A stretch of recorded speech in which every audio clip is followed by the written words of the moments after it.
Significant decision next week that could affect college campuses across the country. Harvard University and UNC Chapel Hill are at the center of two separate cases that question the use of race during the admissions process. If the universities lose the challenge against them, what are the chances Congress could actually pass a law that addresses affirmative action? UNC Chapel Hill is the nation's oldest public university. For decades, race has been a factor in deciding who will and won't be admitted as a student, a practice that is intended to promote opportunities for minorities. But a large number of legal scholars and political scientists believe the U.S. Supreme Court will make a decisive blow to affirmative action. And happy Saturday, and welcome to The Deal. I'm your host, Ed Clark. It is Saturday, June 24th, 2023. We're so happy you decided to join us today. We took the weekend off last weekend. It was Father's Day and Juneteenth. So we figured that since we're both fathers, Val, and we're both colored, you see I wore my Juneteenth t-shirt just so, because since we weren't on, just to make sure people know that I'm colored and I celebrate Juneteenth. But on a serious note, we got a whole bunch to catch up with. We were gone for a week, and of course the news never stops. And on the lead-in, Val, was a clip from the local Raleigh station, the NBC 17, CBS 17, I'm sorry, affiliate. And they were talking about this case about affirmative action going through the Supreme Court. And it looks like there's an imminent sort of ruling that's going to happen on it. Let's start there today, because we're going to talk about the court a lot in this first segment. I think, based on the composition of this court, you can't tell what's going to happen, because they made a crazy ruling in the voting rights case. Not crazy, actually, I think it was the right ruling in Alabama, but nobody expected it. But there's a case going through the court on affirmative action at the University of North Carolina. Val, what's going to happen with that case? I believe that those cases that you mentioned, Ed, and by the way, you're talking about, let me digress for 1 second. You were talking about you wearing that Juneteenth shirt. I wore a black shirt today so the people could know what color I am, just in case they can't see it. Just in case they didn't know that I'm a black man, okay? All right, having said that, good to set up, all kidding aside, we've had several cases to come out from the Supreme Court lately, at least a couple that were surprising. The Alabama case being one, very surprising to most folks that they were ruled the way they did. And now people are saying, are they setting us up for something? They're asking that. I'm on the side that says maybe, not definitely, but maybe for sure they are. I use that to go along with the 6-3 majority that's been there for a while, to put myself on the side that says they will rule against affirmative action, to answer your question directly. They will rule against affirmative action, and I'll tell you, it'll go back to a time that Ira Katz-Nelson was talking about. And I would like to show this book so people can see the title of it right here. It's by Ira Katz-Nelson, and the title of the book is When Affirmative Action Was White. And we are going to talk about a lot of that following the decision in this case, because that was the beginning of affirmative action way back when, Ed, when people, your dad and mine in that age group, were returning home from World War II, and the guys that they fought alongside of were getting housing grants to buy their first house, getting educational grants to attend college at no cost. They call it affirmative action, but it was only for white people. So now we've tried to catch up. We tried to do a lot of things to make it happen in the Civil Rights Acts and the Voting Rights Acts and so forth. And now they say enough is enough. But the one person on that court, Ed, and I think you'll agree with me on this, that surprises me more than any other, and he shouldn't, is Clarence Thomas, because he got to be exactly where he is now through affirmative action. He is an example, and he knows better than most what affirmative action can do, what its purpose is, and how badly it's needed for those who've been discriminated against ever since the birth of this country. And he is going to vote, and this is my opinion, he's going to vote against continuing affirmative action, regardless of what the majority on the Supreme Court does. You can count on Clarence Thomas saying, let's yank the rug out from under and let's pull up the rope and the ladder now that we're on top, and let's stop affirmative action. And that's horrible. Yeah, I expect Clarence Thomas to write his own opinion in the case, regardless, because he's shown that he has a disdain for anything to do with putting the colored people on an equal footing, and I just don't. I mean, the self-loathing and whatever. I wish I was a I wish I was a psychiatrist. I was going to say a psychologist. He needs a psychiatrist, but I digress. Let's talk about the other aspect of this case. The folks who are bringing some of these cases. In the case of the companion case, the one at Harvard University, is Asian students. And the Asian students saying that, they're not getting a full look at their credentials because maybe they're not involved in clubs and they don't play sports and a lot of the other stuff that people use to try to determine how you balance out a class. And all they're bringing is a very high, maybe SAT score, ACT score, or high school GPA. And so I think they're using these Asian students, Val. Well, they are. The folks who are bringing these cases are using these Asian students to try to force a wedge between groups. Now, in the case of Harvard, I've been thinking about this. I wasn't going to Harvard. You weren't going to Harvard. Most people aren't going to Harvard or Yale and any of those places. And there are very few slots at those schools anyway. Why should Harvard and Yale be like the place where we're worried about affirmative action? It really should be at a place like the University of North Carolina, right? A state public university where you try to balance out the students that are there. Because I know I matriculated in 1983. And you got to think about it. It had only been 11, 12 years since Charlie Scott had gone there to play basketball by the time I went there.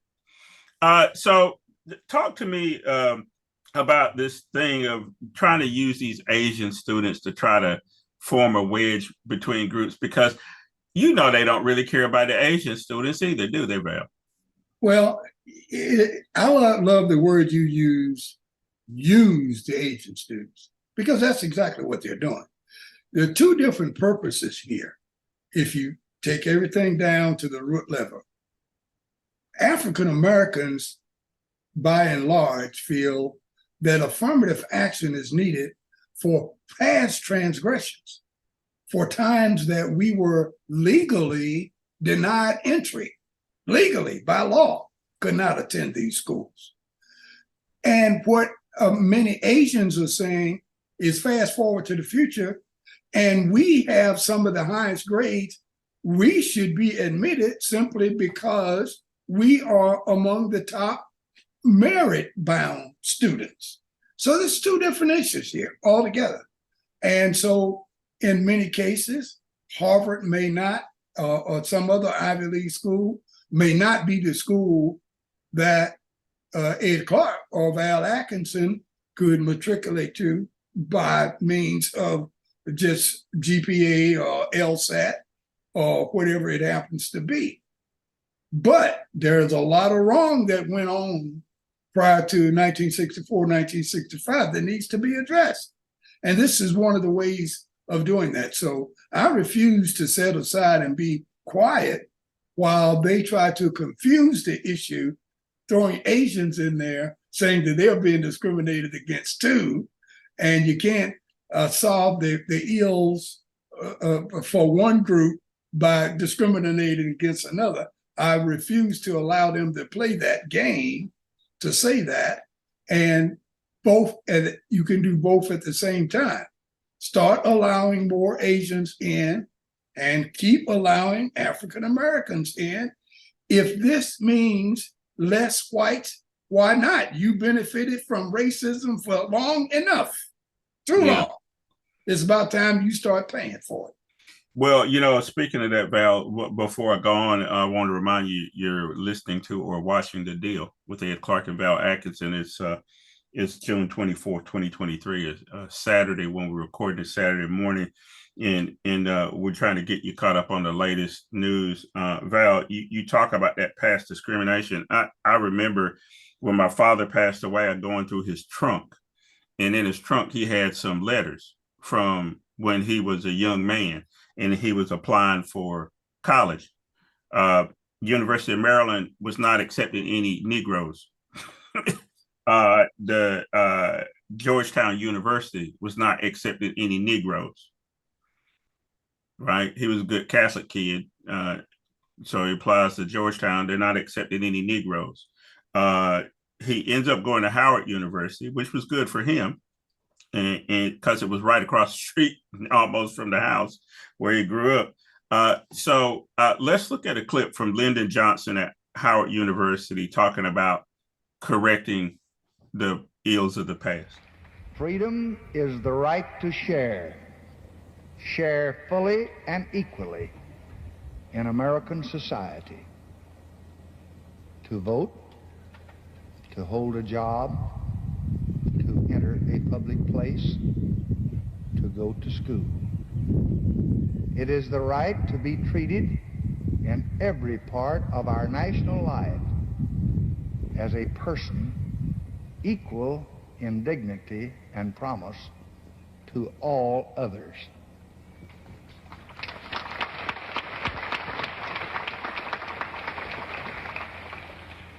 But freedom is not enough. You do not wipe away the scars of centuries by saying now, you are free to go where you want and do as you desire and choose the leaders you please.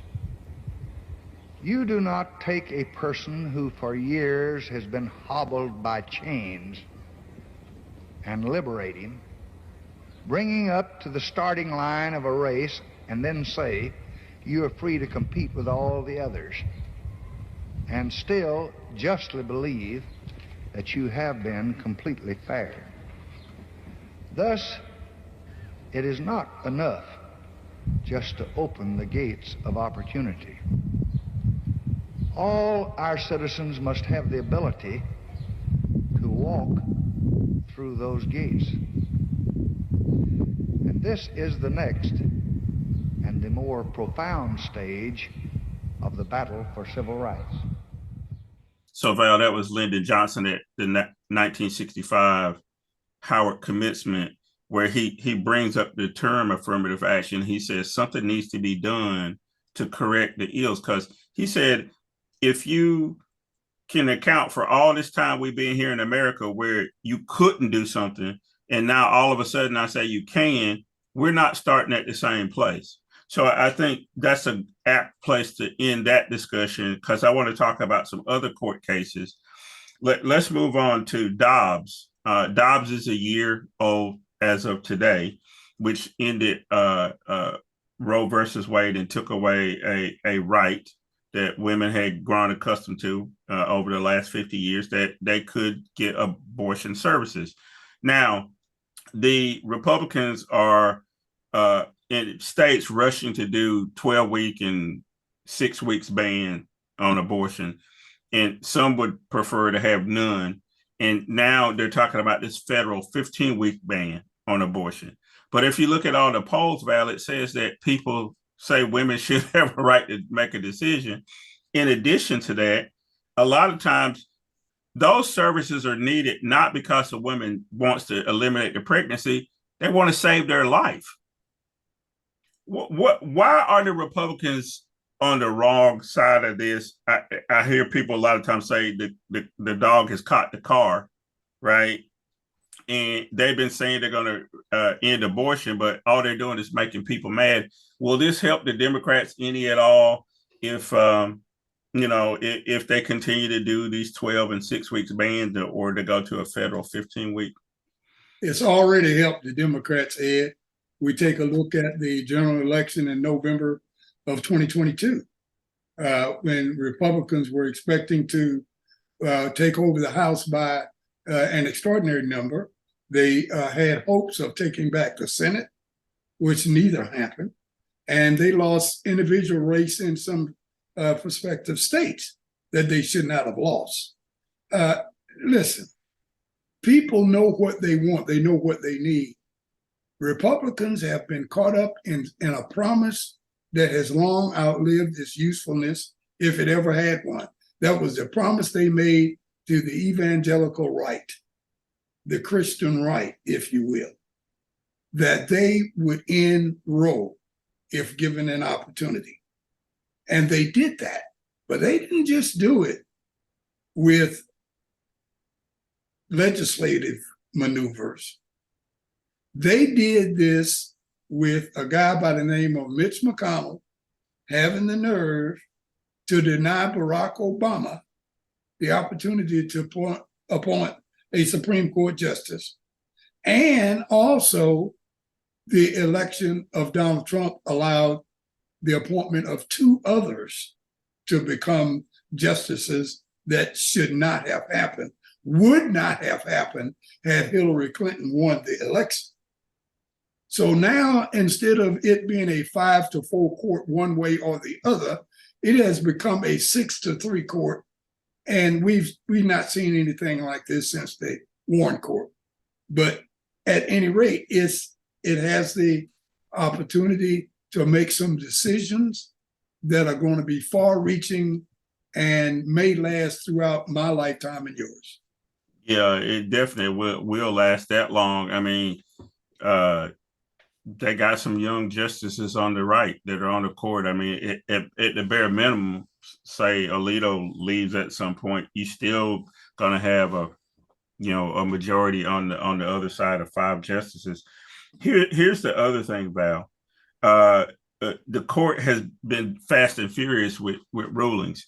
I want to talk about 2 real quick before we go to a break, and we can deal with them in depth at another time. But there was a ruling, U.S. versus Texas, where the state of Texas tried to interfere with deportation orders or whatever.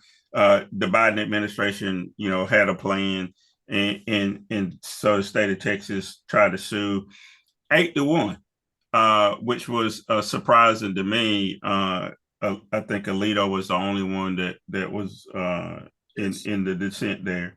And then also there was one, Jones versus Hendrick, which is a little more obscure case, but I was reading, it was ruling yesterday, and I was reading this really good blog called the SCOTUS blog. It's about the Supreme Court. I recommend it to people. There's a link to it right there if you see it in the bottom of the screen. Go to the SCOTUS blog, because one of the things that they decided 6-3 was that there would be less opportunities to appeal, even if there's evidence that you're innocent. So that may result in people sitting in jail for decades. And in this case, Mr. Jones, who had filed the case, he should not be in jail. I mean, it's clear he shouldn't be, but he is, and he's going to have to stay there probably for another 24 years and serve out the rest of the sentence unless something else happens. So you know what, Val, this is a good place for us to take a break. And when we come back, we need to talk about your favorite president, Donald Trump, and his travails, because somebody's hot on his tail. And I think he's in a lot more hot water than he ever thought he was going to be in. In the break, though, you'll see a clip from 1973 at an abortion rights rally, and some women talking about the right and the evangelicals and how they've gotten themselves involved in it. So, Val, you're prescient, and we're going to show that clip. So stay right there. We'll be right back after this message. Do you think that your demands might in any way infringe on what some people would consider a moral code that's standardized in this country, a moral code that life is paramount? I think our demands are saying that moral codes and theological issues have no business in the law books. If, people think if some people's religious credos make them think that abortion is murder or whatever they want to call it, fine. That is not my opinion. That is not my credo. I don't want their theological viewpoints on the law books forcing me to live that way. Hi, my name is Sherelle James, and I am CEO and co-owner of My Local CFO. We provide outsourced fractional CFO services, and what that means is that as a business owner, you are good at what you do, but sometimes not so good when it comes to the numbers. And so we handle that for you. We help you understand what your numbers are saying so that you can make better strategic decisions, as well as help you budget and forecast so you know where you're going for the future. So the client experience here at My Local CFO, from the time they call us or they walk through our door asking us about the services that we have, is a family-oriented one that we want them to be at ease and relaxed, because we know when you're dealing with your finances, that's a stressful place. Hello, my name is Derek James. I am the co-owner of My Local CFO. A client may need My Local CFO services because we're kind of the bridge between the average bookkeeper and your yearly visit with your CPA. My Local CFO works with our clients not only to meet their needs, but to exceed their needs. If you're just starting a business, there is no way possible that you can stay on top of the financials, take care of the marketing, perform the work. You need a competent team that can help you to stay on top of your financial situation. My Local CFO is it. My Local CFO fits a niche that's in today's small business climate. People need good accounting, but they don't need full-time accountants. My Local CFO, financial solutions for a stronger future. And welcome to our second segment of The Deal. I'm your host, Ed Clark. It is Saturday, June 24th, 2023, and we're happy you decided to drop in with us. We started out the first segment, Val, talking about the Supreme Court. It seems like we've been talking about the Supreme Court a lot lately, but it points out how important it is who your president is. Now, a lot of people kept saying, well, it don't matter, it doesn't matter. They're all the same. No, they're not all the same. Now you see, because we talked about Dobbs case. We talked about the pending University of North Carolina case. We talked about U.S. versus Texas. We talked about Jones. The court can make a big change in your life, whether you want them to or not. But let's talk about another court, Val. The court in Miami. And Jack Smith, the special prosecutor, appointed by Merrick Garland, seems to be quite matter-of-fact dude, very stoic. He got up there, did a press conference a couple of weeks ago and said, we're indicting this guy. He has these documents. And last night, late, we heard that Jack Smith wanted to delay the trial, but not because he's not ready. He's already turned over all the evidence to the defense. The problem is the defense doesn't have lawyers who have security clearance. So let's start there. A delay in the trial is going to do what? Let's do the easy question first. What is that going to do? A delay in the trial? Well, a delay in the trial, as far as Trump and his boys think, is going to get them to that magical point in November of 2024. I think it's November the 8th, that an election is held. And if he can win, all of his legal troubles, they go away. I mean, vanish. They are no more. He will not go to jail. He can pass go and get $200. Everything will be fine in the Trump world if he can just get to November 8, 2024 and win that election. So any delay is great. Now, look on the other side of that coin.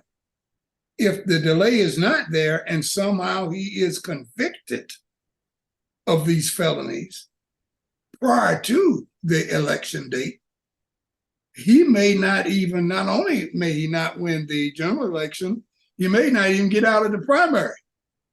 People may say, I don't want a felony. I don't want him to try to run the country from jail.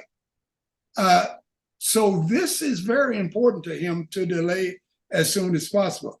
As soon as the judge in this case talked about having the attorneys to be cleared, having the type of clearance to be able to review classified documents, I said that's one tick mark for the Trump side of the house, because this means another delay, and they're not finished yet, because they'll appoint another group of attorneys. They won't get their clearance. You'll appoint another group, and then maybe Jack Smith will say, okay, you guys are playing games. Go back to the court, ask the court to appoint some people that already have clearances, or change that thing where they have to have clearances. How much time has gone by since that can happen? But at some point, I think Trump realizes that he's going to have to face the music. And at some point, his followers are going to say, hey, enough is enough. And if I might interject one little piece in here, you know, there's a guy by the name of Christie out there. And now we have somebody by the name of Will Hurd, who is joining Asa Hutchinson. And these people are now saying, Trump is not a boogeyman. I'm not afraid of him. He don't need to be president of the United States again. Well, Val, I'm glad you mentioned that. Well, here's Christie saying exactly that. I'm running because he's let us down. He has let us down because he's unwilling. He's unwilling to take responsibility for any of the mistakes that were made, any of the faults that he has, and any of the things that he's done. And that is not leadership, everybody. That is a failure of leadership. And you can boo all you want. But here's the thing. Our faith teaches us that people have to take responsibility for what they do. People have to stand up and take accountability for what they do. And I cannot stand by. And as soon as I've started to be critical, after all of that, and after you offered me White House Chief of Staff, now what he does is call me names and belittle me. And I will tell you, if all you do is disagree with someone, and in return you get that kind of treatment, I've joined a great list of Americans like Rex Tillerson and Jim Mattis and Mark Esper and Mick Mulvaney and John Kelly and all the rest. And you can love him all you want, but I will tell you that doing those kind of things makes our country smaller. So, Val, Christie is at the Faith and whatever conference, right? All of them are treasured up there. And he's saying, you can boo me if you want to. Right. He's not qualified. He's not who you think he is. Here's the thing, Val. I'm still surprised that these evangelicals and faith and values people or whatever can even say it with a straight face now. Trump has been indicted multiple times.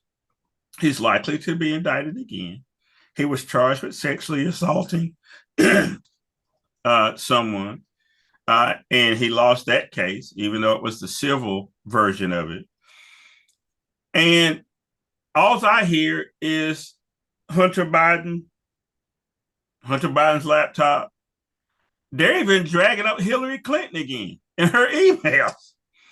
And so how can, in good conscience, the Republicans continue this support of Donald Trump? And this is how far they went this week, Val. They censure Adam Schiff for bringing up the investigation into Trump in the first place. And so let's take a look at that clip, and then we'll talk about what they're doing in the House. The yeas are 213 and the nays are 209. With 6 answering present, the resolution adopted. Without objection, the motion to consider is laid on the table.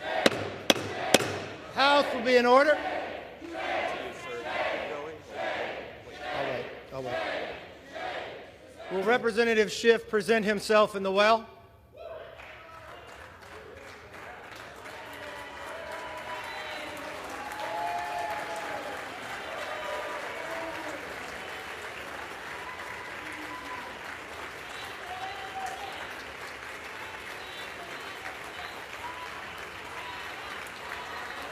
Adoption of House Resolution 521, the House has resolved that the House of Representatives censures Adam Schiff, representative of the 30th Congressional District of California.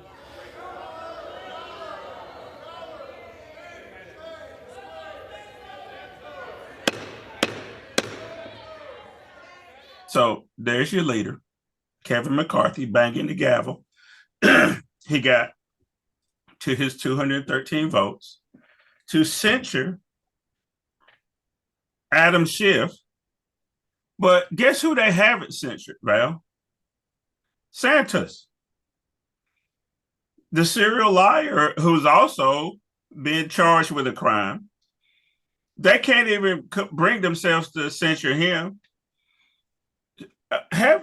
Is the Republican Party just dysfunctional to the point where it's not even, a real party anymore? That all Kevin McCarthy's job and the rest of his job is to shield for Donald Trump. What are they doing? You've hit it on the head, Ed. They are lost. They can't find their way. Their person who they've put out to be the leader, the front runner, is about to be convicted of multiple felons. They are lost. So they are in one place. They've reached the end of the maze, as it were, and there are no openings, okay?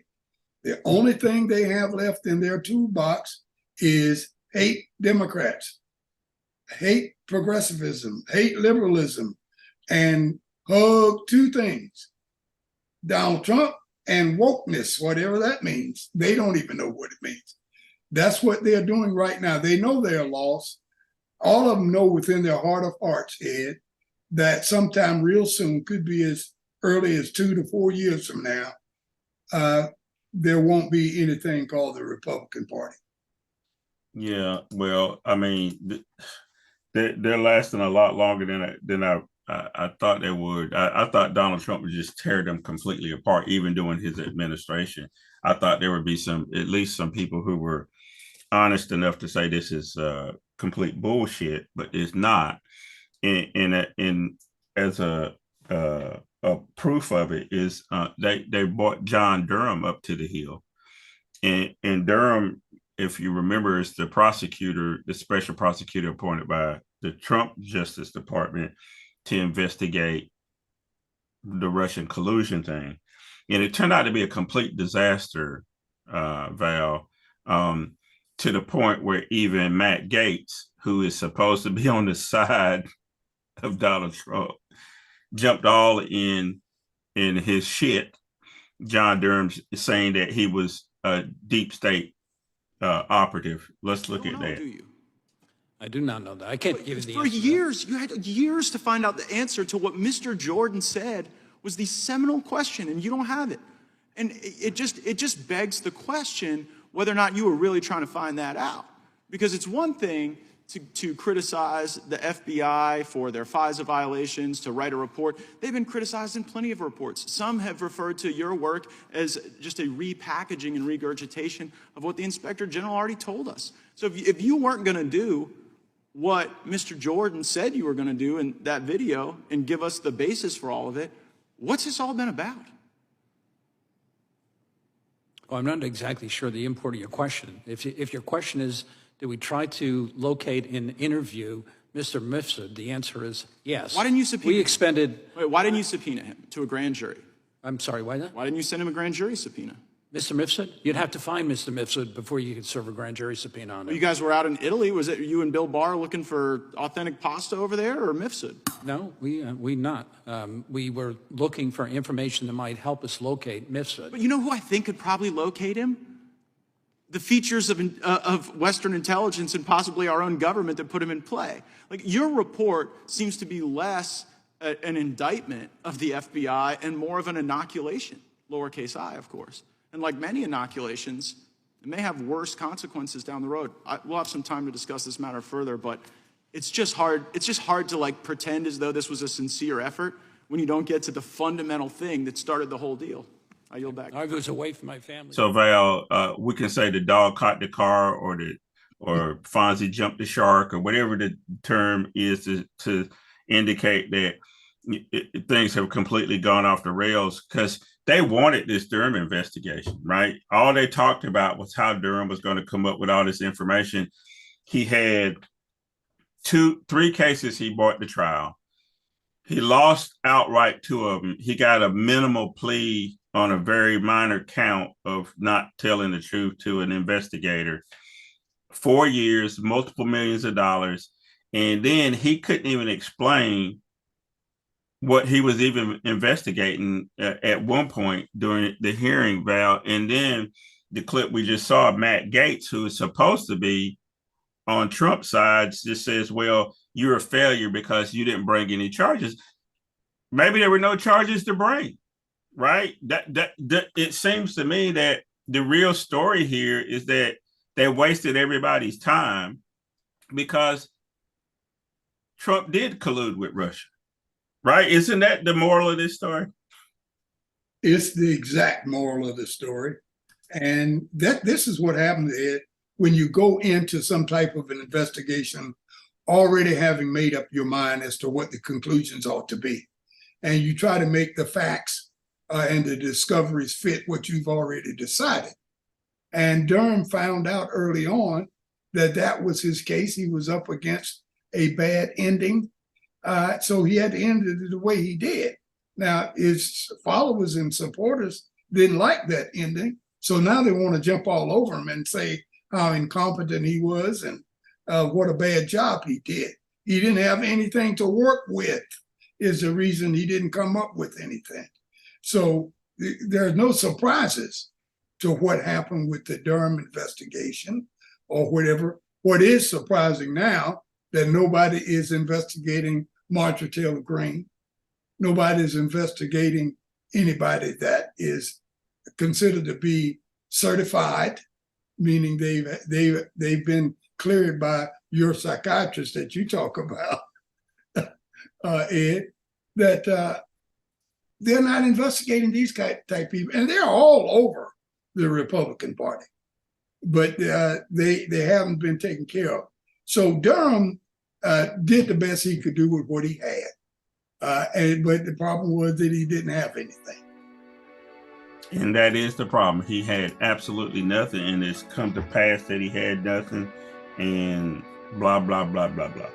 Right. Hey, Val, this is a good place to take a break.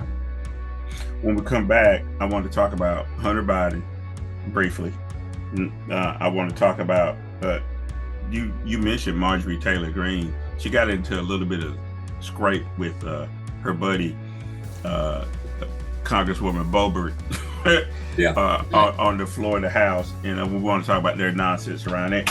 And then we want to do some international news. We haven't talked about, we've avoided talking about Russia and Ukraine and all that stuff. But we do need to talk about one story that's international story. So stay right there. We'll be right back after this message. Attention food lovers, tired of the same old meals every day? Want to spice things up in the kitchen? Look no further than King's Pepper. Our website, kingspepper.com, offers a wide range of high-quality spices, seasonings, and blends to take your cooking to the next level. From exotic spices to classic herbs, we have it all. Plus, all of our products are 100% natural and ethically sourced from around the world. Visit kingspepper.com today and discover the flavors that will make your taste buds dance. And welcome back to our third and final segment of The Deal. I'm your host, Ed Clark. It is Saturday, June 24th, 2023. Thank you for being here. Remind people that we're here. You can go to any of the 5 podcast platforms, Spotify, Stitcher, Apple Podcasts, whatever. You can also find us on YouTube. You can find us on Facebook. If you go to our site, The Deal with Ed Clark, you can watch past episodes. You can watch past episodes on our website as well, thedealwithedclark.com. On thedealwithedclark.com, you also have a link to another program we have, Connections, a program that a guy named Val Atkinson used to do. Now I do that with Sherelle James. So tomorrow, if you're in the Raleigh-Durham area, there's a really good interview with Linwood Jones Sr. He is head of a group of African-American CDFIs. They're institutions that help lend money in places where it's hard for Black folks to access capital. So we're going to be talking about that. So if you happen to be around, remember to catch that. And you can also catch it streaming on foxync.com at 8 a.m. tomorrow. But if you want to listen to the replay, we always post those later on in the week if you want to hear a replay of that as well. Val, there's a whole bunch more we can talk about.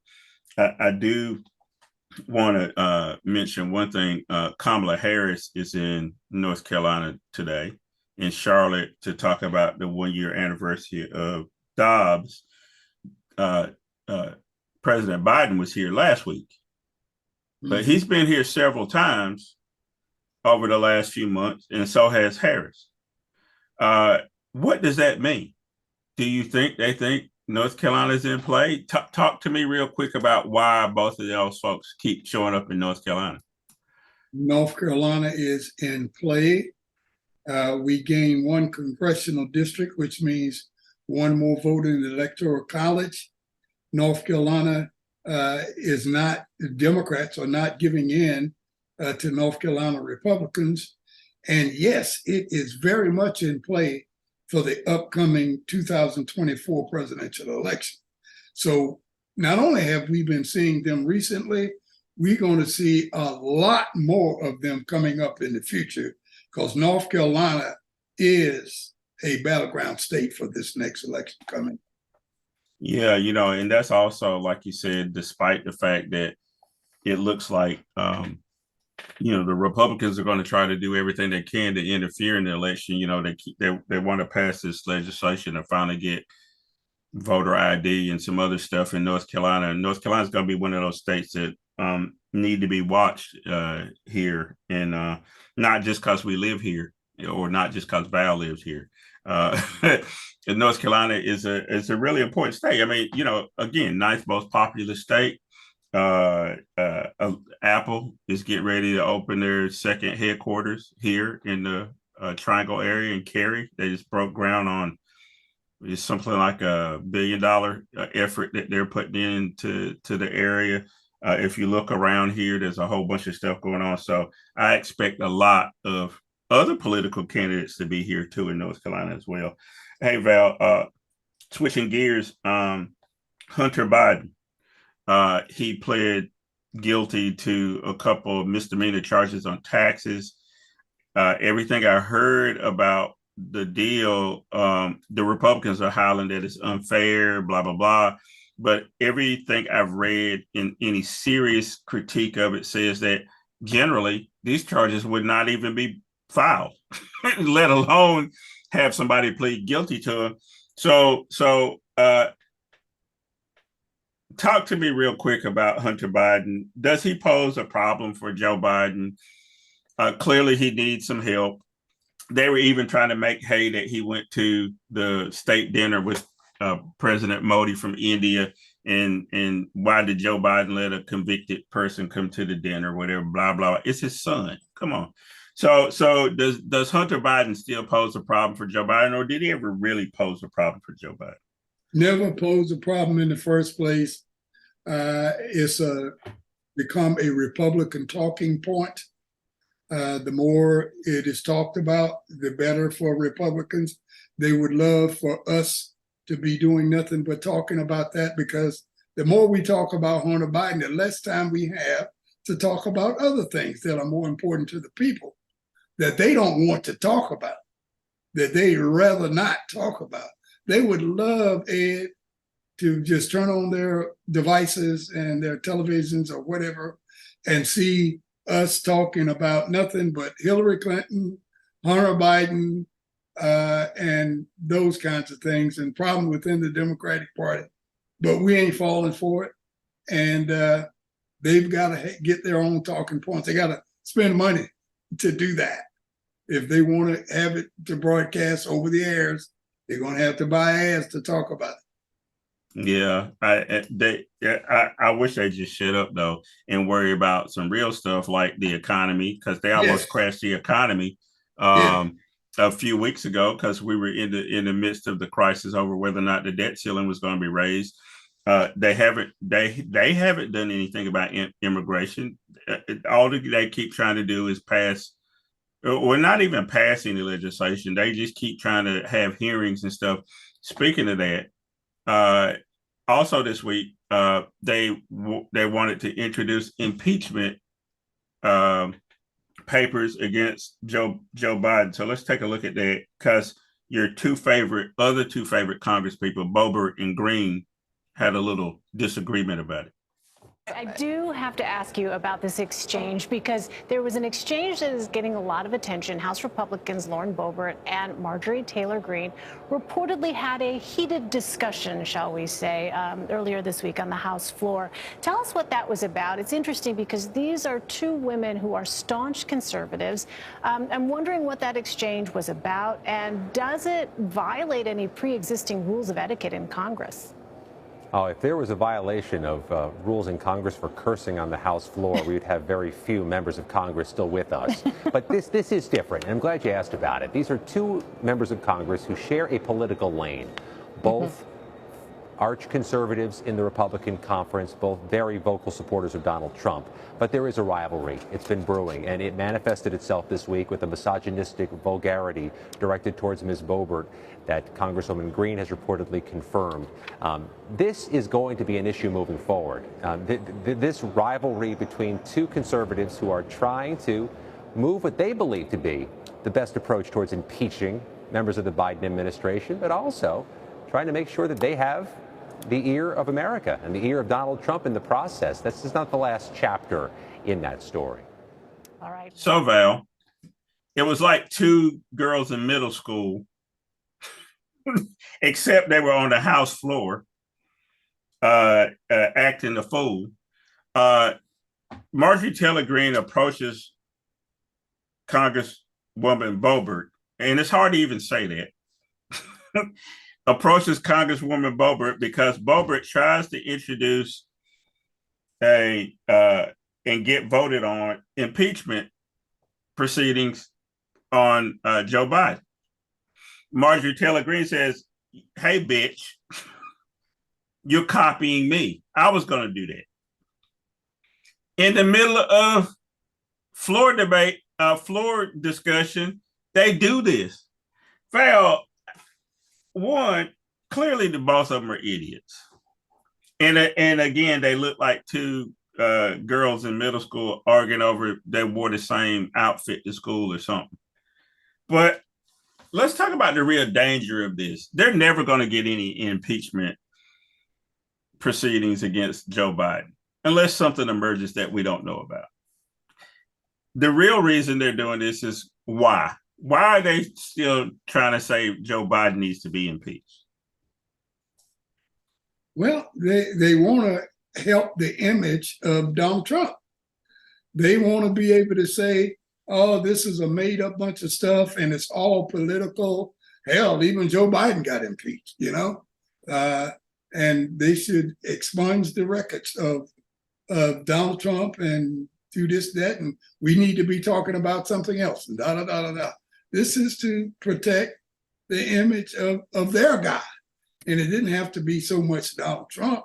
It could have been anybody. Whoever the person sitting there was, they are trying to clean it up so that the GOP doesn't look that bad. Like you said, it's not going anywhere. It's just an exercise in futility, another mark against the GOP for who and what they are. And the sooner these guys turn into the Whig Party, the better. Yeah. And like I said, I wrote a piece about the death of the Whigs. So if you do go to the dealwithedclark.com, it talks about the know-nothings and all of those folks who decided that they needed to tear everything up, and then it led to the destruction of the Whig Party and also led to the Civil War, which I do not want that parallel to come true. I would like to see the destruction of the Republican Party as we know it, but I don't want to see the second piece of that, which was the Civil War. So let's go overseas, Val. We have neglected this for a few shows and haven't talked about it as much as we should. Let's look at a clip about something called the Wagner Group, or Wagner Group, depending on how you pronounce it and where you're from, and then we'll talk about it. I want to start off by getting your take here. What do you make of the Wagner Group's apparent mutiny? Well, this is a revolt against the way that the war has been conducted, not necessarily about the war itself.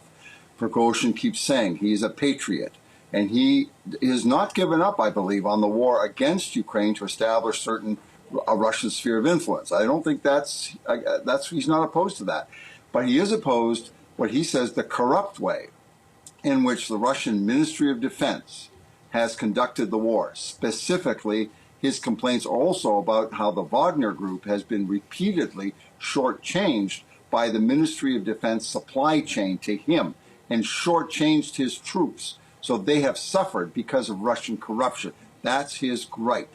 And he's also revolting directly against Minister Shoigu, the Minister of Defense of Russia. So some key officials. Okay, Val. So Putin has a problem. He has these guys who will fight for anybody for money, and they're kind of on the loose, not only in Russia but all over the world. Tell everybody who the Wagner Group or Wagner Group is and why they pose a problem to us sitting here in the United States of America. Well, Ed, there's a guy by the name of Prigozhin, and he leads something called the Wagner Group. And I say Wagner because it's not German. I spent 2 years in Germany, and that was the first lesson I learned. Somebody pulled me aside and says, W's are pronounced V's over here, fella, and V's are pronounced like F, okay? So it's Volkswagen. And in this case, it would be the Wagner Group. But since it's not Germany, it's Wagner, okay? The Wagner Group really is a mercenary group, and the leader of that group has become rich beyond the basic meaning of the word rich. He's been doing a lot of fighting in Africa and other places where he's being paid with minerals and mineral rights, and Putin allowed him to do that, and now he's become so rich that he could really fund his own mercenary group. He didn't have to get money from the Russians in order to go out and do work for the Russians in a place like Ukraine. That's how rich this guy is. And he's decided that there are some people in the Russian defense hierarchy that should not be there. They should be gone. And he's on his way right now as we speak, today, Saturday, to Moscow. Now, how far he'll go, how long Putin puts up with this or whatever happens, nobody knows. But Putin has the wherewithal, the means, and definitely the authority to get rid of this problem with one fell swoop if he decides to do so. But that would mean problems with his Ukraine strategy, because the Wagner Group were at the forefront of the battles and the strategies in Ukraine. So Putin finds himself in a pickle here. he doesn't know what to do. And for all of those Ukraine supporters, Putin haters or whatever, this is a good day for them. Mm-hmm. Yeah, Putin finds himself in a pickle. I'm just concerned about the Wagner Group, over whether or not they wreak havoc so much in Russia that some nukes get loose, that they're in Africa and they cause some sort of revolution in a country that's currently stable and destabilizes it over some mineral stuff. These are bad people. It's the result of, I think, us not paying close enough attention, especially to Africa. And obviously, I think we need to talk about it more here on this program. We also need to bring in some more experts like we used to, Val. The year's gotten away from us. I mean, we were talking about in January about how we were going to have all those experts back on here, but then the week gets away from you, and we do need to do that. There's one last story I do want to cover, Val, before we run out of time. Let's take a look at it. Some folks tried to go see the Titanic, and they did not end up so well. The Coast Guard says the 5 passengers on the Titanic submersible have died. Officials were able to locate a debris field Thursday and said the sub at some point imploded. It's not clear if their bodies can be recovered. Will Conan joins us now. He's president and CEO of Hydrospace Group, which specializes in engineering pressure vehicles for human capacity. Will, first, I'd like to get your reaction to Thursday's news. Yeah, this has been a very sad day. We've been on pins and needles for days, and hearing the Coast Guard announcement this morning. I've been doing this for a few hours now, trying to find a word that's just stronger than tragic. This is very tragic. This is the single biggest incident in our industry of submersibles since 1960. So, Val, there you go. This submersible, and they try to go down. It's very deep, in the ocean, and the ocean pressure, whatever. I guess I don't have that kind of money. It costs $250,000 to go. Number one, I'll give you I think I already know the answer to this question, but would you have gotten on that thing? And what is the appeal of doing that kind of adventure tourism? I am what you call a modern day claustrophobic, Ed. I'll tell you, short answer is no. There's no way. I could not have been a part of a submarine crew if I were Navy instead of Army. Okay, that's just not me. And then thirdly, and more importantly, is the money. You can afford that money, but I, on the other hand, can't do it. You talking to somebody completely different, because I cannot afford $250,000 to put my life at risk like that. The other thing about it is one of the people killed there, he had also been on one of those space voyages. And I heard he paid several $1 million for that. So he was a billionaire, and then there was a billionaire from London by way of Pakistan, and took his son with him, who was 19 years old. I heard an interview with his aunt, and the aunt said that the son really didn't want to go, but he didn't want to disappoint his dad, and it was Father's Day. And so he decided to go, and everybody in the family said that the father was just obsessed with the Titanic. I don't get that. I mean, I don't get it, but it is what it is. People are obsessed with all kind of stuff.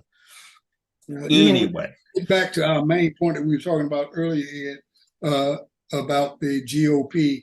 Everybody knows how they are obsessed with this whole wokeness issue. And now somebody, a group of people in the GOP, are trying to tie Stockton Rush, who's the CEO of OceanGate, trying to tie him to wokeness. And nobody knows what sense that makes. And most sane people say it makes no sense at all. But they're trying to do anything they can to make an issue out of anything they can. It was a devastating, very unfortunate happening that took place here with these people going down to that level, 2.5 miles down, and have that kind of implosion, any type of crack or whatever in any part of the submersible would cause catastrophic and immediate implosion and death. So it was a chance taken. But I tell you what I think you can expect, Ed. I think you can expect there will be some legal challenges in the form of a lawsuit filed against Stockton Rush, the CEO of Ocean Gate Expeditions, filed against his estate. Because although there were signatures regarding their understanding of the dangers of this mission, still, if there is a negligent filing, that overrides the understanding of the dangers of the mission as well. So I think you're going to see some legal action after this is all over against the estate of the CEO. Yeah, I do too, Val, because folks are litigious nowadays anyway. And for sure, they're going to file some kind of lawsuit. It was a tragedy by every stretch of the imagination. Hey, Val, guess what? We're running out of time. So, as always, anything we got to look forward to, anything you want to tell me, anything on your mind? Well, what's on my mind right now is having people stay woke and make sure that they are aware of what their surroundings are. Read as much as you can, folks. Don't get all of your information from one source or one place. Ask tough questions. Don't be afraid to say you don't understand. Well, and communicate the next time for Ed Clark and the Deal. Well, I think that makes a bit of sense. Hey, folks, one other thing, if you look down the bottom of the screen, that you'll see a website to the City Club of Raleigh. They got an event coming up in July, and some dude named Val Atkinson, they're going to give him a plaque or something. I don't know. Honor Val Atkinson for all his contributions he's made in North Carolina and in the world. You know, there's a number of other people going to be honored at the time. Take a look at that link if you don't mind, if you can come and attend and support the event. It's for a good cause. It's for a school in Raleigh that needs a library. It's a school for alternative kids who have maybe been in trouble and out of regular school, and they just don't have all the resources they need. So it's a fundraiser in addition to an event to honor some folks here in the Triangle. So take a look at that. There'll also be a link on the website, thedealwithedclark.com, yada, yada, yada, and it'll be on anywhere that this is posted. So on Facebook or whatever, you'll see that link. All right. Let's get out of here, Val. So, folks, this is what you need to do. Go out and do something good for somebody today. That's all we ever ask you to do. And come back with us the next time for another edition of The Deal. And have a good weekend.